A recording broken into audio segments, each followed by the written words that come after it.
سب کلمے پڑھو. تو یوں کلمے زور زور سے لوگ مل کر پڑھنے لگے. یہ یوں چلا سلسلہ. تو ایک اچھا رواج مسلمانوں میں ڈالا گیا. اب یہ ٹھیک ہے مطلب بدعت تو ہر نئی چیز مطلب بری نہیں ہے نا بھائی.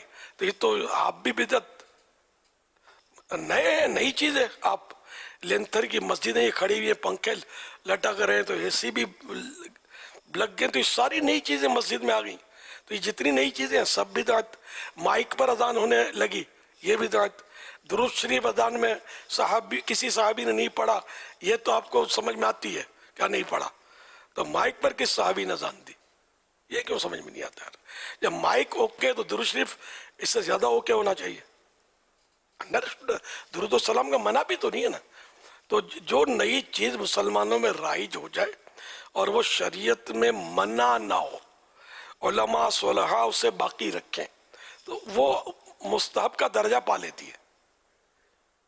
تو اس لیے مطلب اس میں آپ تشویش نہیں کریں. بہت سارے کام ایسے ہیں کہ یہ عقلی دلیل و فلاں, یہ بھی بعضوں کو ذہن میں سوچتے ہیں کہ تو عقلی دلیل ہے. تو عقلی دلیل ہی تو عقل والوں کو دی جاتی ہے یار, عقل والوں کو. تو یوں تو مطلب قرآن کریم میں عقلی دلیلیں بھی ہیں, بہت ساری دلیلیں. تو یوں یہ کہ قرآن کریم چھپنا کرنا, پہلے تو پتھروں پہ یا چمڑوں پہ تو درخت کے پتوں پر لکھا جاتا تھا. یہ آہستہ آہستہ یہ کہ اس میں کتنا مطلب ہے کہ فرق آیا, اور اب تو کتنا زوردار چھپائی ہوتی ہے. یہ سب یہ نئی چیزیں ہیں. اب درس نظامی کرنے والے کو مولوی فاضل اور یہ سب یہ مدارس, اس انداز پر کچھ بھی نہیں تھا. صحابہ کرام کے دور میں یہ کچھ نہیں تھا. علم دین تھا, علم دین حاصل کرنے کی تاکید تھی, وہ اپنی جگہ پر, ترغیب تھی وہ اپنی جگہ پر, لیکن انداز بالکل وہ جو تھا ویسا اب نہیں ہے. لیکن شریعت نے اس کو باقی رکھا ہے. تو بہت ساری چیزیں. تو یہ تصویب جو میں نے عرض کی کہ بہار شریعت میں لکھا ہے کہ متاخرین نے تصویب مستحسن رکھی ہے. یعنی متاخرین یہ بات کے علماء نے, اور اس کا پھر بتاتے یعنی اذان کے بعد نماز کے لیے دوبارہ اعلان کرنا, اور اس کے لیے شرع نے کوئی خاص الفاظ مقرر نہیں کیے, بلکہ جو وہاں کا عرف ہو. مثلا صلاح جیسے آج کل بھی کرتے ہیں, تو الصلاح یا قامت یا الصلاۃ والسلام علیک یا رسول اللہ. یہ حوالہ ہے در مختار وغیرہ, یہ فقہ کی مشہور کتاب ہے, صدیوں پرانی کتاب ہے, اس کے حوالے سے لکھا ہے. رمضان آیا, رمضان آیا, رمضان آیا, رمضان آیا, رمضان آیا, رمضان آیا, رمضان آیا, رمضان آیا. صلی اللہ علیہ محمد صلی اللہ علیہ وسلم.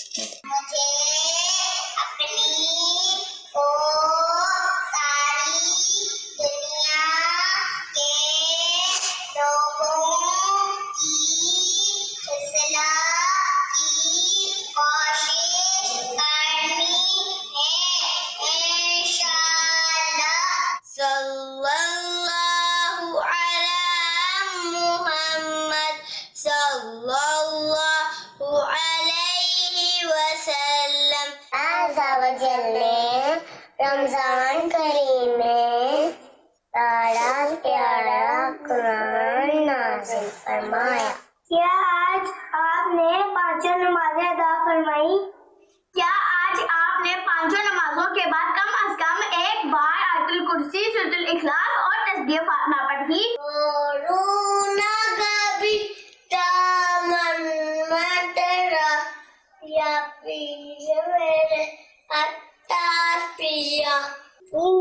دادکن ازران جو غم آدھا لیکن در دنو دنیا سادت آگو سے آزمدہ چاہیے. میں نے 2 روزے رکھے ہیں. میں روزانہ 5 نمازیں اور تراویح پڑھتی ہوں. ماشاء اللہ, پیارے پیارے پھول جیسے بچوں کی پیاری پیاری ادائیں، 7 کروڑ مرحبا۔ اللہ پاک ان سب کو بعمل عالم دین، مفتی اسلام اور دعوت اسلامی کا مخلص مبلغ بنائے، انہیں ماں باپ، نانا نانی، دادا دادی اور خاندان والوں کے ساتھ بار بار حج نصیب کرے، بار بار میٹھا میٹھا شہد سے میٹھا مدینہ دکھائے۔ صلو علی الحبیب صلی اللہ علیہ محمد۔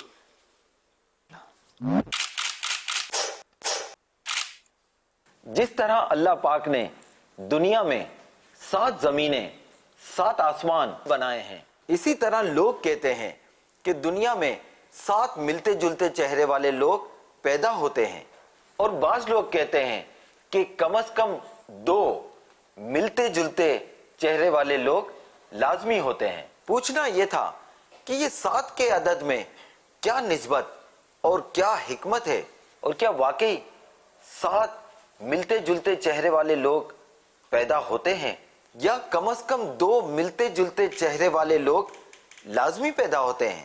پلیز شیخ بتائیے، کیا ہے حقیقت، کیا افسانہ؟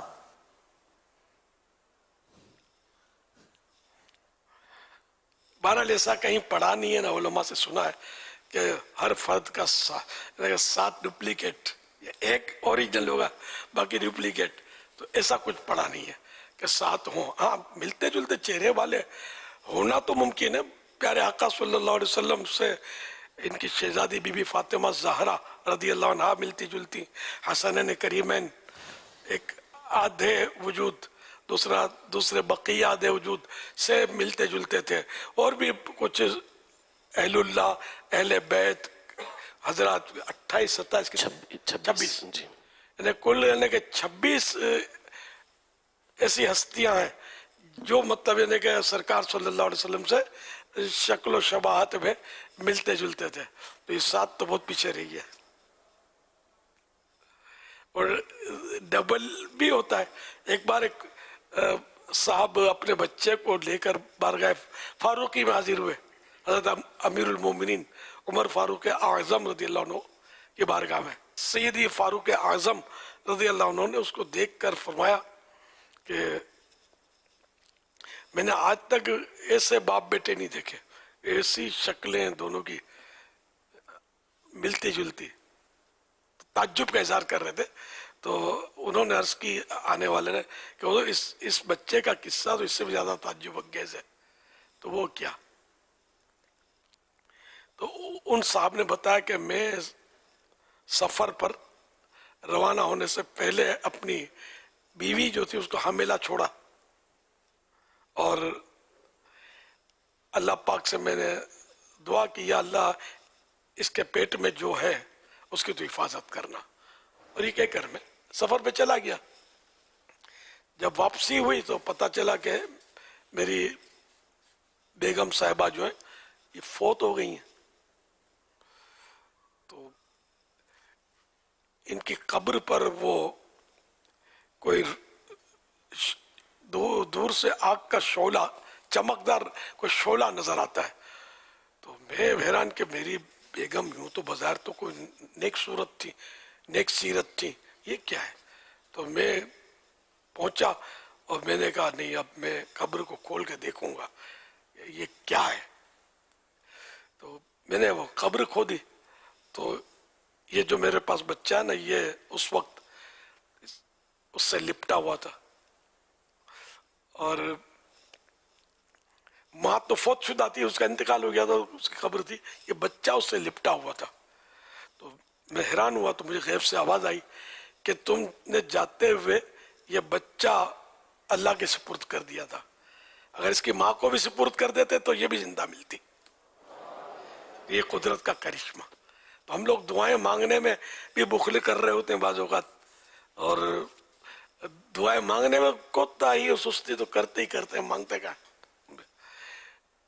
اس طرح مطلب یہ کہ یہ دونوں باپ بیٹے ایک دوسرے سے ملتے جلتے تھے، یہ مقصود تھا۔ سیدنا امیر المومنین حضرت عمر فاروق اعظم رضی اللہ عنہ جو ہمارے دوسرے خلیفہ ہیں مسلمانوں کے، ان کے دور کا یہ واقعہ۔ اور بھی بعض ہوئے ہیں ملتے جلتے، دو بھائیوں کو میں بھی جانتا تھا، اب تو پتہ نہیں کس سال میں، برسوں سے دیکھا نہیں ہے، وہ اس سے ملتے جلتے تھے، ہو سکتا ہے بیلڑے بھی ہوں ساتھ میں پیدا ہوتے نا. تو وہ بتا رہے تھے انہوں نے کہ ایک مجھ سے مانوس تھے ان دو بھائیوں میں، ایک تو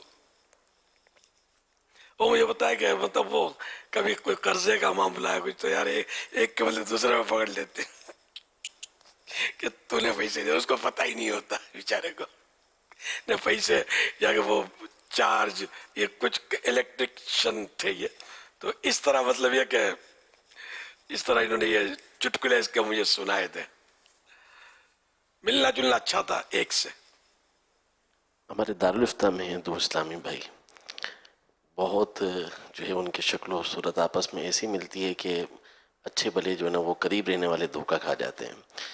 ایک مرتبہ ان کے بھائی دوسرے دارالفتہ میں ہیں، وہ دوسرے دارالفتہ میں ہیں. اللہ اللہ. تو ایک بھائی جن کی ڈیوٹی جو ہے وہ ایک دارالفتہ میں تھی، تو مفتی صاحب نے ان کے جو دارالفتہ کے ہیڈ تھے ان کو فون کیا کہ یار آپ کے جو معاون ہیں وہ تو یہاں گھوم رہے ہیں اور یہ فتویٰ لکھنے کا ٹائم، تو کہا کہ وہ ان کے بھائی ہیں جو وہاں پڑھتے ہیں.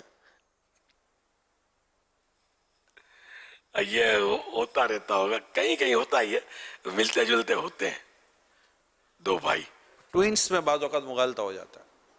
جو ٹوئنس ہوتے ہیں نا، جیسے آپ ابھی بتایا، ٹوئنس کیا؟ ایک جیسے دو جڑواں بچے، جڑواں میں بھی یہ چانس ہوتے ہیں. ہاں اس میں کافی چانس ہوتا ہے، وہ ایک جیسے بھی بعض اوقات ہوتے ہیں، تو پھر یہ مسائل تو ہوتے ہیں بعد میں جا کر. ایک جیسیاں جو ہوتی ہوں گی ان میں زیادہ مسائل ہو جاتے ہوں گے. شرارتیں الگ ہو رہی میں ہیں. بھی تو ہاں، وہ ایک جیسیاں، تو یہ کہ ان میں امتحان بھی اس کا مطلب ہمارا. صلو علی الحبیب صلی اللہ اس میں اللہ کی شان ہے، اللہ کی قدرت. بے شک اللہ کی شان ہے.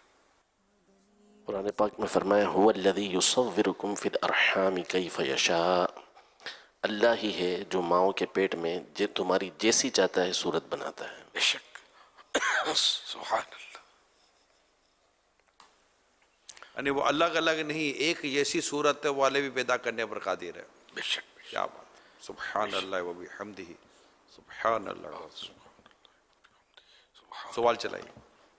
کنٹامینیٹڈ واٹر، آلودہ پانی. انسانی جسم اوسطاً 70% پانی پر مشتمل ہے. پانی انسان کی بنیادی ضروریات میں سے ایک ہے، مگر دنیا بھر میں ہر 3 میں سے ایک انسان کو پینے کے لیے صاف پانی میسر نہیں. اس بات کا انکشاف اقوام متحدہ کی ایک رپورٹ میں کیا گیا. اقوام متحدہ کے مطابق پاکستان میں 2 کروڑ 10 لاکھ افراد صحت کے لیے غیر موزوں پانی پینے پر مجبور ہیں، اور پاکستان میں موجود کل پانی کا 36% معیاری اور صحت کے لیے موزوں ہے. گندا پانی یا صحت کے لیے غیر موزوں پانی پینے سے بہت سی بیماریاں جنم لیتی ہیں جنہیں واٹر بورن ڈیزیز کہا جاتا ہے، جن میں سب سے عام ٹائیفائیڈ، اسہال، ہیپاٹائٹس شامل ہیں. سوال یہ ہے، عام لوگوں کو صاف پانی سے متعلق زیادہ آگاہی نہیں ہے. پینے سے پہلے پانی کا معیار کیسے پرکھا جا سکتا ہے؟ دنیا میں 97% پانی سمندروں میں ہے اور صرف 3% صاف اور میٹھا پانی ہے. ایسے میں جو لوگ پانی کا ضیاع کرتے ہیں ان کے بارے میں کیا ارشاد فرمائیں گے؟ پانی کی لائنیں پرانی ہونے پر خراب ہو جاتی ہیں، لوگ مرمت نہیں کرواتے تو صاف اور گندا پانی مل جاتا ہے. پانی کتنا گدلا ہو تو اس سے وضو غسل کیا جا سکتا ہے. بہت سے ممالک میں صاف پانی کی کمی ہو رہی ہے، جن میں سمندر کے پانی کو صاف کر کے سپلائی کیا جاتا ہے. ایسا پانی استعمال کرنے سے واٹر بورن ڈیزیز کو مزید بڑھنے سے کیسے روکا جائے؟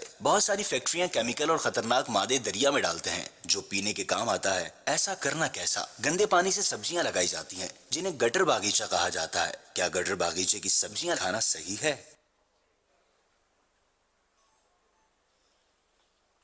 اللہ اللہ اللہ اللہ.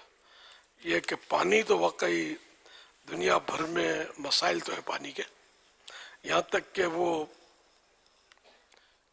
بعض ممالک میں یہ بھی یعنی کہ باقاعدہ معلومات کی ہے میں نے، ایک سے نہیں زیادہ سے،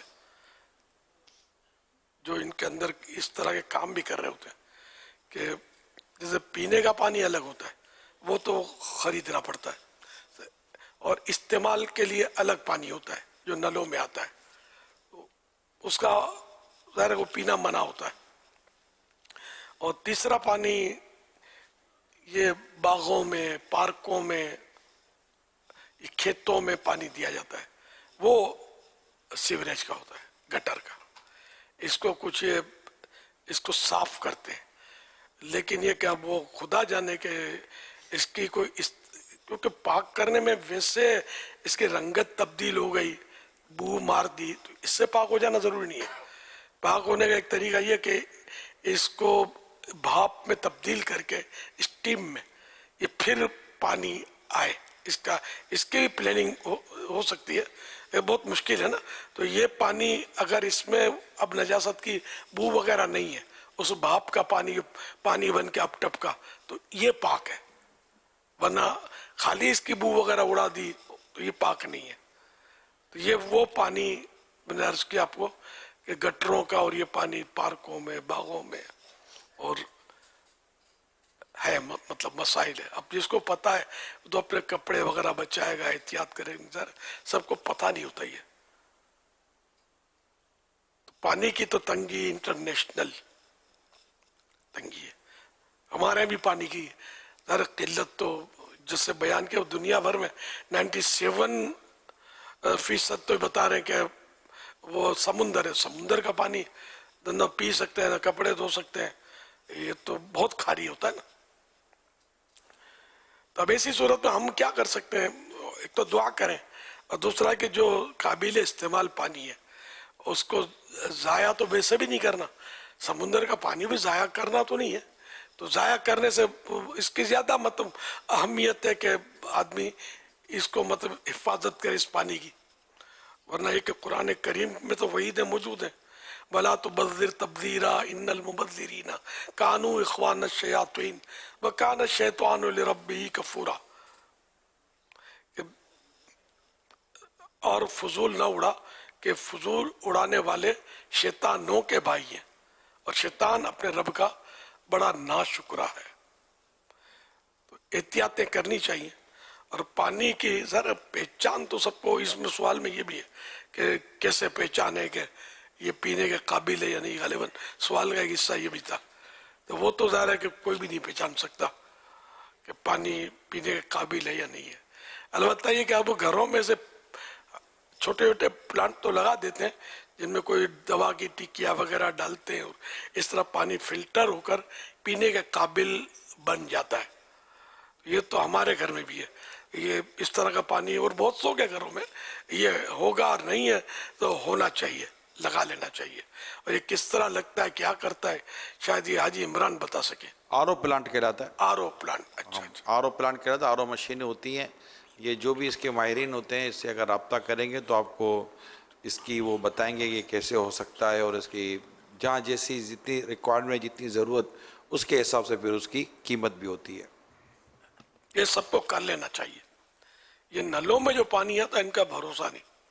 ان میں ظاہر ہے کہ یہ پینے کے لیے عام طور پر صحت بخش نہیں ہوتا یہ پانی.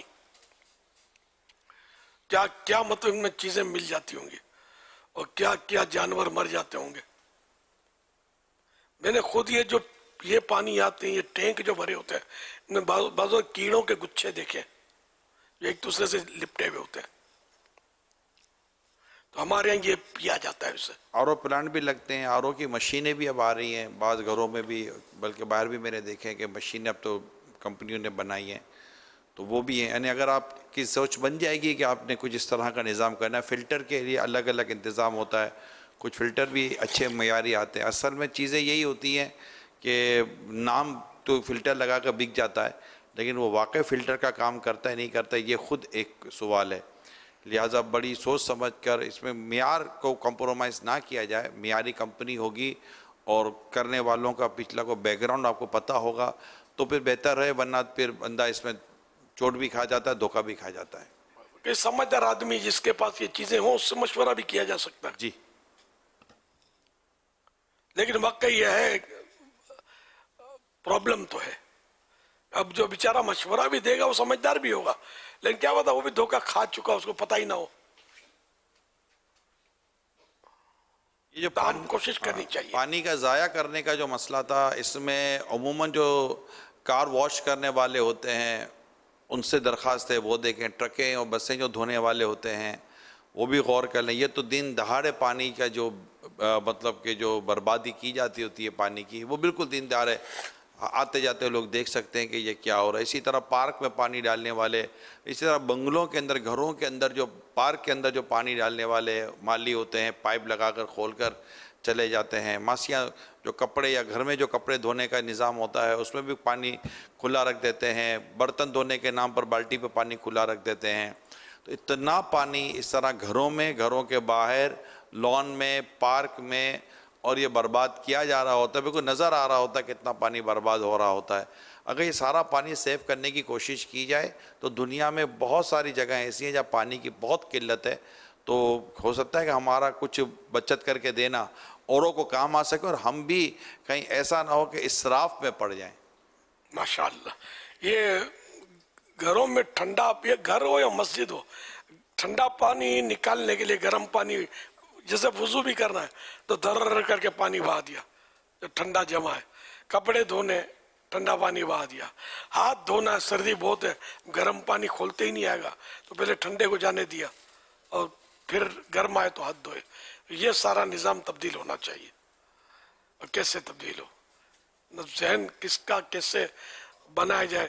اب جیسے رمضان شریف آیا نا تو مسجدوں کو کئی جگہ پر غسل دیتے ہیں, اور پائپ لے کر جو مطلب غسل میں جو اتنا پانی بہایا جاتا ہے در در. حالانکہ اول تو یہ مسجدوں کو غسل دینا, یہ کیا, اس کی شرعی حیثیت کیا ہے, غسل کیوں دیا جا رہا ہے؟ بندہ ٹھیک ہے, جمعے کو ہم نہاتے ہیں اور رمضان میں مسجد کو نہلاتے ہیں. تو صفائی کرنی ہے نا, جھاڑو کائی کے لیے جھاڑو ہے, پھر ضرورت ہے تو پوچھے.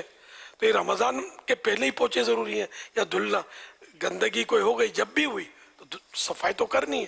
جیسا صفائی کرنے کی ضرورت ہے, خالی جھاڑو سے کام چل سکتا ہے تو پوچھے کی بھی ضرورت نہیں ہے. جھاڑو کے ساتھ پوچھے سے کام چلتا ہے تو نہلانے کی ضرورت نہیں ہے. نہلانا تو سمجھ میں آتا ہی نہیں ہے. ٹھیک ہے, میل کے دھبے وغیرہ تو اس کو تھوڑا سا پانی ملا ہوا, جو مختلف پاؤڈر آتے ہیں کلیننگ کے, وہ ڈال دیے, تھوڑا سا پاؤڈر یا لیکوڈ ڈال کر, اب وہ جھاگ جیسا وہ ہو جاتا ہے, اسی سے ہی صاف کریں گے تو یہ صاف ہو جاتا ہے. پھر چلو اگر اس میں کوئی, اس میں اسمیل میں بولنا, اسمیل نہیں ہوتی, اس میں خوشبو ہوتی ہے جس سے یہ صفائیاں کرتے ہیں نا, تو حاجت تو ہے نہیں. تو پھر بھی اگر کوئی آپ کو لگے چکنا پن اور, تو صاف پانی کا پوچھا اس پہ مار دیا, بات ختم ہو گئی. اب پائپ لے کر یہ 100 بندے نہا لیں, اتنا مطلب ایک دیوار کو نہلانے کی ضرورت کیا ہے. تو یہ مطلب بیچارے ثواب سمجھ کر ہی کرتے ہوں گے, لیکن وہ اس کے ساتھ یہ ہے.